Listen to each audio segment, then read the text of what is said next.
முன்னாடியே ஒரு பேச்சு போயிருந்துச்சு. கம்பீர் வந்து நிறையா டிமாண்ட் வச்சார். எனக்கு வந்து தனி டீம் வேணும், டெஸ்ட்டுக்கு தனி டீம் அண்ட் ஒயிட் பாலுக்கு தனி டீம்னு ஒரு டிமாண்ட் வச்சுருந்ததை நம்ம கேள்விப்பட்டோம். நிறையா ரூமர்ஸ் வந்துச்சு, நிறையா நியூஸில் நம்ம பார்த்தோம். அது வந்து இந்தியா டீமுக்கு செட் ஆகுமா சார்? அதுதான் நல்லது. ஆக்சுவலா அவர் கேட்கறது தான் நல்லது. இன்னைக்கு இருக்கிற இன்ஜுரி நீங்க பாக்குறீங்க, எத்தனை பேர் இன்ஜுரி, ஜடேஜா, பும்ரா, ஹர்திக் பாண்டியா, லைனா விராட் கோலி எல்லாரும் இன்ஜுரி போயிட்டு வராங்க இல்லையா? கௌதம் கம்பீர் மேல ஒரு நிறைய கான்ட்ரோவர்சிஸும் இருந்துகிட்டே இருந்துச்சு. அவர் சொல்றதான் கேட்கணும் அப்படின்னு ஒரு இது இருக்கும்ல. அவர்கிட்ட ஒரே ப்ராப்ளம், அவருடைய டீம் தோத்ததுன்னா சோகமா இருப்பார், வின் பண்ணிச்சுன்னா டபுள் சோகமா இருப்பார். அது எதுக்குன்னே புரியாது, உண்மையே இருப்பார். அதை கொஞ்சம் விட்டுட்டு கொஞ்சம் பிளெக்சிபிளா போய் அடுத்து சகலும் குல்தீப்பும் தான் ஓப்பனிங். ஏன்னா சுனில் நரேனை ஓப்பனிங் ஆட விட்டு கலக்க விட்ட மாதிரி இப்போ சகலையும் குல்தீப்பையும் ஓப்பனிங் ஆட விட்டுருவாரு அப்படின்னு சும்மா மீம்ஸ்லாம் வந்துகிட்டு இருந்துச்சு. சகலும் குல்தீப்பும் ஓப்பனிங் வந்தாங்கன்னு வச்சுங்களேன், நமக்கு 2 பவுலர் எல்லாம் போடும். 2 பவுன்சர்ல 2 அடி வாங்கினா வச்சுக்கோங்க, வரல இல்ல 2 பால் காணாம போடும். நடராஜன் வந்து ஐபிஎல்ல சரியான பெர்ஃபார்மன்ஸ் கொடுத்துருந்தாரு. சாய் சுதர்சன் ஆல்சோ ஒரு பேக்கப்பாக தான் வாய்ப்பு கிடைச்சிச்சு. ஸோ ஒரு தமிழ்நாடு பிளேயர்ஸ் வந்து உண்மையிலேயே வந்து பாலிடிக்ஸ் பண்ணப்படுறாங்களா? பிளைட்ல எல்லாரும் ஃபுட்பால்ல தொங்கின்னு தான் போகணும் டூர்லாம். ஏன்னா 15 பேர் தான், 150 கோடியில் 15 பேர் இருந்துச்சு. எவ்ரி 10 crores ஒருத்தர் தான் எடுக்க முடியும் ரேஷியோ. குவி இந்தியாவின் தலை சிறந்த vernacular edtech brand, skilling everyone everywhere. Sir வணக்கம் சார். வணக்கம் சார், ராகுல் டிராவிட் அண்ட் ரோஹித் சர்மாவோட ஏரம் முடிஞ்சு கௌதம் கம்பீர் அண்ட் ரோஹித்தோட ஏரம் ஸ்டார்ட் ஆகுதுன்னு நம்ம சொல்லலாம். எனி சர்ப்ரைஸ் இருக்கா சார் கௌதம் கம்பீரோட கோச்சிங்கில்? இல்ல, ஒரு சர்ப்ரைஸ் இல்லை. நாலேஜ் வைஸ் வெரி பிரில்லியன்ட், டவுட்டே கிடையாது. கௌதம் கம்பீர் கிட்ட நீங்க கிரிக்கெட் நாலேஜ் ஆர்கியூலாம் பண்ண முடியும். Very brilliant. கேகேஆர்ல வந்து தன்னுடைய கெப்பாசிட்டி என்னன்னு ப்ரூவ் பண்ணி காமிச்சார். கேகேஆர் சொதப்பெல்லாம் கிரீட் ஆடிருந்தாங்க IPL. Chopping and changing, opener கட்சியில் அனுப்புறது, மிடில் ஆர்டர் முதல்ல அனுப்புறது, எதிர் டீம்ல அனுப்புறது, இப்படி பண்ணியிருந்தாங்க. அது அழகா சுனில் நாராயண் ஃப்ரண்ட்ல கொண்டு வந்து 2 மிஸ்ட்ரி ஸ்பின்னர்ஸ் டாப் கிளாஸா யூஸ் பண்ணி, அப்புறம் இப்ப இந்த ராணா மாதிரி போலர்ஸ் ஓடி வந்து கரெக்டா T20க்கு மெதுவா போடுற டைப் ஆஃப் போலர்ஸை கொண்டு வந்து எக்ஸ்ட்ராடனரியா காம்பினேஷனை வந்து பைண்ட் பண்ணிட்டார் பியூட்டிஃபுல்லா. So is a very brilliant person. Rohit Sharma will adjust to anybody. Rohit சர்மாவுக்கு வந்து ஊறி போச்சு கப் அடிக்கிறதுன்னு. ஸோ அதனால இவங்க 2 பேர் காம்பினேஷன் ஹை கிளாஸா கிளிக் ஆக கொண்டது என்னுடைய நம்பிக்கை. சார், இப்போ கௌதம் கம்பீருக்கு முன்னாடி ரோஹித் அண்ட் ராகுலோட இதை பற்றி நம்ம பேசி ஆகணும். ஏன்னா தொடர்ந்து 3 வருஷம் வந்து ஃபைனல்ஸ்க்கு கூட்டிகிட்டு போயிருந்தாங்க ஒரு கோச்சா. ஸோ ராகுல் வந்து ஒரு பிளேயராக கப் அடிக்கலைனாலும் ஒரு கோச்சாக கடைசி போகும்போது கப் அடித்து கொடுத்துட்டு போயிருக்காரு. ஸோ அவங்களோட கோச்சிங், அவங்களோட ஃப்ரெண்ட்ஷிப்பை பற்றி ரோஹித் நிறையா இடத்துல பேசியிருக்காரு. ஸோ அவங்களோட பாண்டிங் எப்படி சார் இருந்துச்சு இந்த வேர்ல்டு கப் டீம்ல? இல்ல, அவங்க 2 பேரும் கிட்ட ஜெல்லா இருக்கிறதுக்காக ரொம்ப காம் டைப் இல்ல. அவங்க வந்து தோனி அளவுக்கு காம் இல்லைனாலும் ரோஹித் சர்மா காம் தான். கேம் கையை விட்டு போறதுன்றச்ச கூட பிரெயின்ஸ் ரேக் பண்ணி போலிங் சேஞ்சஸ்ல இஸ் வெரி பிரில்லியன்ட். டிராவிட் என்ன டைப் ஆஃப் போலிங்கும் ஃபேஸ் பண்ணுவார், என்ன கிரைசிஸ் வேணா ஹேண்டில் பண்ணுவார் பேட்டிங்ல, ஆன் ஃபீல்ட்ல. ரோஹித் சர்மா ஆன் ஃபீல்ட்ல வந்து எக்ஸ்ட்ராடனரியா மேனேஜ் பண்ணுவார் கிரைசிஸ். லேட்டஸ்டா நம்ம ஜெயிச்ச ஒரு world cup last 5 hours tell you the story. அவங்க 2 பேருக்கும் மைண்ட் கூலா இருக்கு, என்ன சிச்சுவேஷன் இருந்தாலும் கூலா இருக்கு. ஃபார்ம்ல இல்லாத ஒரு கோலி கிட்ட போயிட்டு கவலைப்படாத ஹீரோன்றாரு போயிட்டு ராகுல் டிராவிட்னா இன்னொருத்தருடைய டிஃபிகல்டிஸ் அண்டர்ஸ்டாண்ட் பண்ணிக்கிறவர். இவரு ஹார்திக் பாண்டியாவுடைய டிஃபிகல்டிஸ் அண்டர்ஸ்டாண்ட் பண்ணிடு தைரியமா லாஸ்ட் ஓவர் அவர்கிட்ட கொடுக்குறாரு. சோ இன்னொருத்தர் மேல இருக்கிற ட்ரஸ்ட் நீங்க பார்க்கும்போது 2 பேருக்குமே எக்ஸ்ட்ராடனரியா இருக்கு. அதுல அவங்க 2 பேர் ஜெயிலாம். இப்ப கமிங் டு கம்பீர்னு வரும்போது கம்பீருடைய பிரெயின் திங்கிங்லாம் டாப் கிளாஸ். ரோஹித் சர்மாவும் டாப் கிளாஸ் திங்கிங். அதனால தான் 5 கப் வச்சுக்கிறாரு, 5 தடவை கப் வச்சுக்காரு ஐபிஎல்ல. இப்போ இந்த பைனல்ஸ்ல உதப்பட்டிருந்தாருன்னா சவுத் ஆப்பிரிக்காவுக்கு எப்படி செமிஃபைனல் ஜிங்ஸ் இருக்கோ அதே மாதிரி நமக்கு இந்தியாவுக்கு ஃபைனல்ஸ்ல ஜிங்ஸ் கரடா பண்ண ஆரம்பிச்சிருப்போம். பட் அதை ப்ரூவ் பண்ணி அதை தாண்டி வந்து டாப் கிளாஸா வின் பண்ணி கொடுத்துட்டாரு. கம்பீருக்கும் அந்த வந்து மைனஸ்ல இருந்து பிளஸுக்கு வர அந்த டெக்னிக் தெரிஞ்சிருக்கு கம்பீருக்கு. ஒரு டீம் காம்பினேஷன் ஃபார்ம் பண்ணும்போது ஒரு டீமை ஹேண்டில் பண்றதுல ரோஹித் சர்மா பிஸ்தா. ஸோ இது டாப் கிளாஸ் காம்பினேஷன். சார், முன்னாடியே ஒரு பேச்சு போயிருந்துச்சு. கம்பீர் வந்து நிறையா டிமாண்ட் வச்சார். எனக்கு வந்து தனி டீம் வேணும், டெஸ்ட்டுக்கு தனி டீம் அண்ட் ஒயிட் பாலுக்கு தனி டீம்னு ஒரு டிமாண்ட் வச்சுருந்ததான் நம்ம கேள்விப்பட்டோம். நிறையா ரூமர்ஸ் வந்துச்சு, நிறையா நியூஸில் நம்ம பார்த்தோம். அது வந்து இந்தியா டீமுக்கு செட் ஆகுமா சார்? ஏன்னா இங்கிலாந்து அதை ஃபாலோ பண்ணி டெஸ்ட்டில் அவங்க சக்ஸஸ்ஃபுல்லாக இருந்தாலும் ஓடிஐலையும் T20லையும் நிறையா ஃபெயிலியரை சந்திச்சாங்க. ஸோ இது இந்தியா டீமுக்கு செட் ஆகுமா சார்? அதுதான் நல்லது. ஆக்சுவலா அவர் கேட்கறது தான் நல்லது.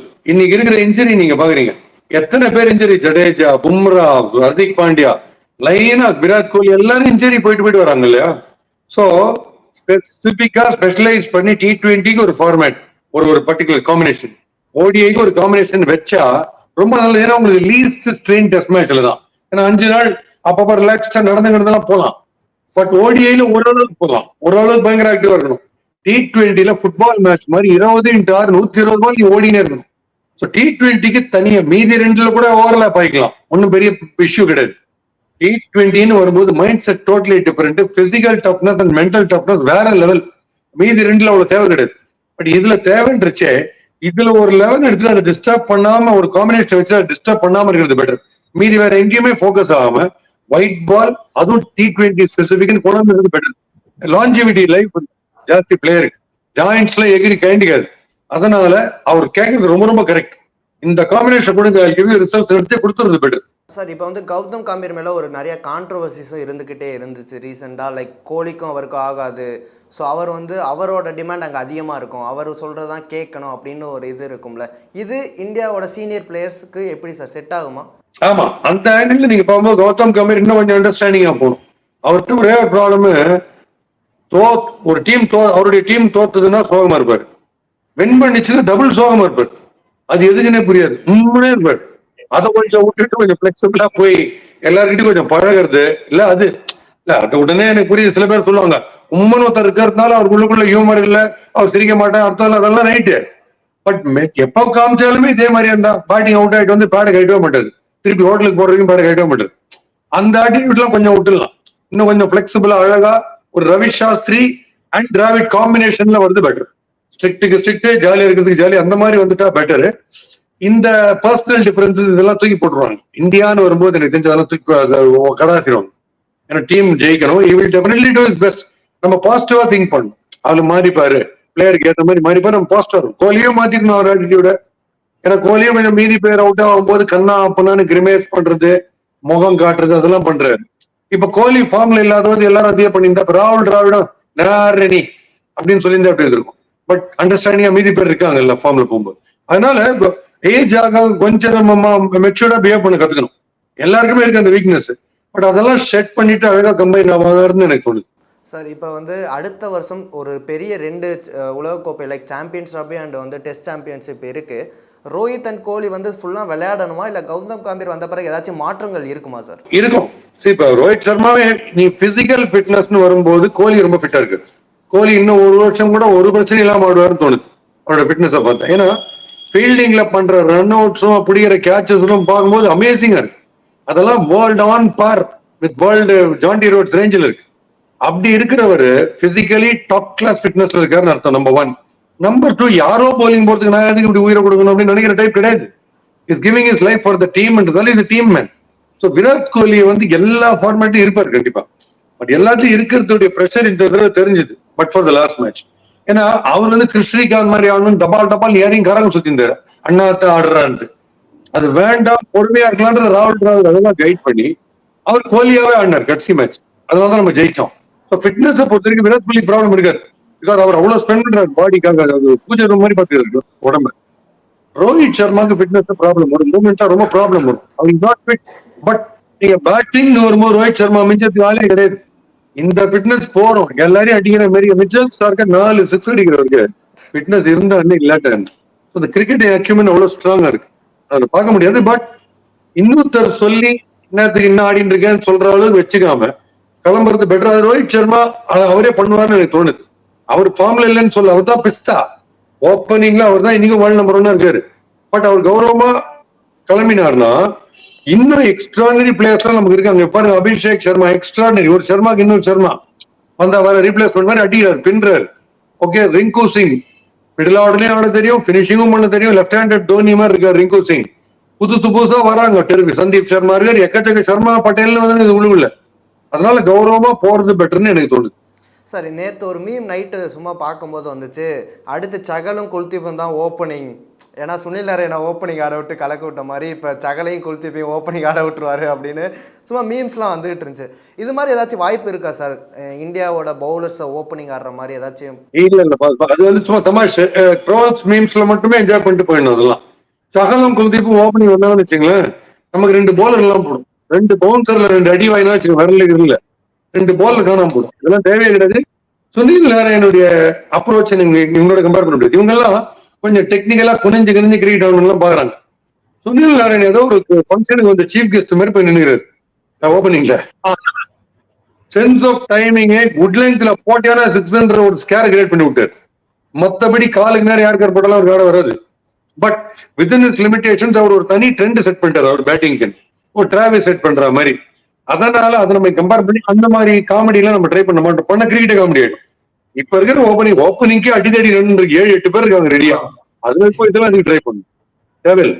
சார் இப்போ வந்து இந்தியாவோட அடுத்த T20ல கோலி அண்ட் ரோஹித் வெளியேறனால ரிட்டையர்ட் ஆயிட்டாங்க. ஸோ அடுத்த கேப்டன் வந்து நீங்கள் ஹர்திக் பாண்டியா இருக்கார், KL ராகுல், சஞ்சு சாம்சன், சுப்மன் கில், ருத்ராஜ் கொய்க்வாத், அது மாதிரி ஒரு நிறையா ஒரு பட்டாளமே வந்து ஒரு T20க்கு கேப்டன் ஆகிறதுக்கு ஒரு தகுதி உள்ளவர்களாக இருக்காங்கல்ல சார்.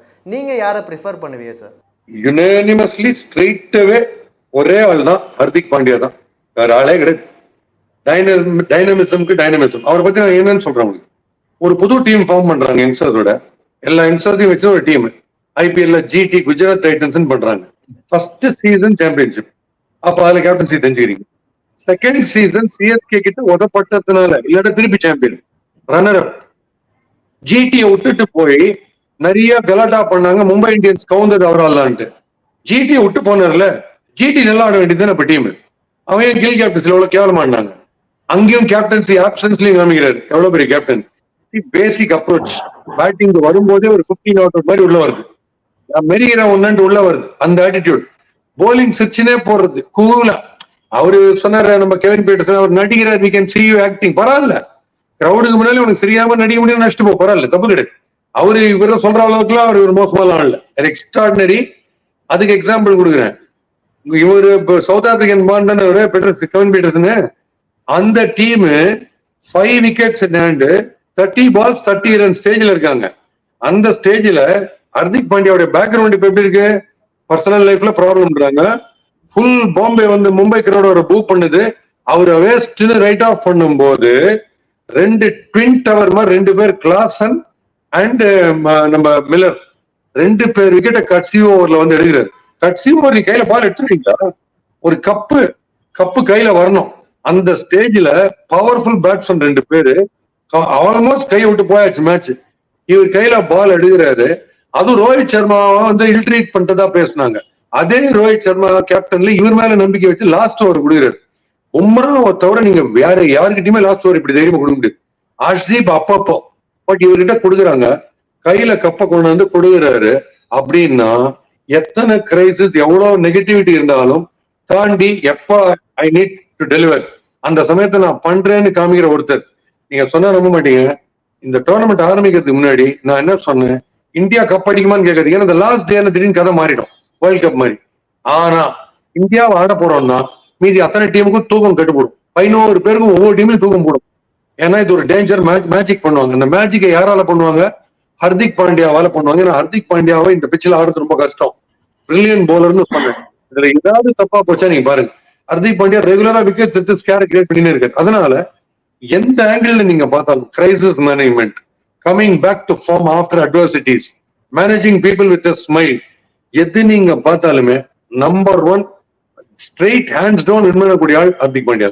சார் ஜஸ்பிரீத் பும்ரா வந்து ஒரு ஃபாஸ்ட் பவுலிங்கே ஒரு லீட் பண்றவரா இருக்காரு. அவருக்கு எதுவும் கேப்டன்சி எதுவும் கிடைக்க வாய்ப்பு இருக்கா சார்? இல்ல, there is no harm in asking Jasprit Bumrah to do the captaincy. But அவருடைய போலிங் இன்ஜரி தாண்டி வராரு. போலிங்ல போக்கஸ்டா ஒரு மேட்ச் வின்னரா இருக்கு. பவர் பிளேல கொடுத்தா நான் 2 விக்கெட் எடுக்கிறேன், திருப்பி 16th 18th ஓவர் கொடுத்தா நான் விக்கெட் எடுக்கிறேன், கட்சி ஓவர் நான் போடுறேன் இருக்கிற ஒருத்தர் கிட்ட இந்த எக்ஸ்ட்ரா பிரஷரை கொண்டு டம்ப் பண்ண வேணாம். போலர் கிட்ட டம்ப் பண்ணீங்கன்னா ரொம்ப கஷ்டம். பேட்ஸ்மேன் ப்ராப்ளம் கிடையாது, இண்டிவிஜுவல் கேம், தன்னுடைய ஓன் பேட்டிங் தான். பட் போலர் வந்து மீதி 10 பேர் நம்பிடுறாரு அவர் போடுற போலிங்க. அப்படி இருக்கும்போது ஜென்ரலாவே போலர்ஸ் கொடுக்காம இருக்கிறது தான் பெட்டர் கேப்டன்சி. அந்த ஆங்கிள் அவருடைய போலிங், அவர் வந்து ரிட்டையர்மெண்ட்லாம் இன்னும் 50 கிலோமீட்டர் தாண்டி இருக்கு எனக்கு அப்படின்றாரு. அப்படி இருக்கும்போது இன்ஜரியில இருந்து திரும்பி வருவாரு. வேர்ல்ட்ஸ் நம்பர் 1 போலர் என்ன பொறுத்த வரைக்கும், வேர்ல்ட்ஸ் நம்பர் 1 இன்னைக்கு. அவரு போலிங்லயே கான்சென்ட்ரேட் பண்ணா இந்தியா இன்னும் நிறைய விக்டரிஸ், நார்மல் விக்டரிஸ் இல்ல, கையை விட்டு போன மேட்ச திருப்பி எடுத்து வர விக்டரிஸ் இருக்கு. அதுல ஸ்பியரட்டா இருக்க போறது பும்ரா தான். சோ பும்ரா, ஹர்திக் பாண்டியா வந்து as captain and Bumrah playing under him, the best தான். சார் ரீசெண்டாகவே வந்து நிறையா பிசிசிஐ பாலிடிக்ஸ் தமிழ்நாடு பிளேயர்ஸ்க்கு வந்து வாய்ப்பு கிடைக்கல அப்படின்னு நிறையா பேச்சுகள் போயிட்டு இருக்கு. ரீசெண்டாக கூட வருண் சக்கரவர்த்தி ஒரு ட்வீட் மூலியமா இன்ஸ்டா ஸ்டோரி மூலியமா ஒரு இது தெரிஞ்சிருந்தார். இது உண்மையிலே நடக்குதா சார்? ஏன்னா ஒரு லீடிங் விக்கெட் டேக்கராக ஐபிஎல்ல செகண்ட் விக்கெட் டேக்கராக இருந்தார். நட்ராஜன் வந்து ஐபிஎல்ல சரியான பெர்ஃபார்மன்ஸ் கொடுத்துருந்தாரு.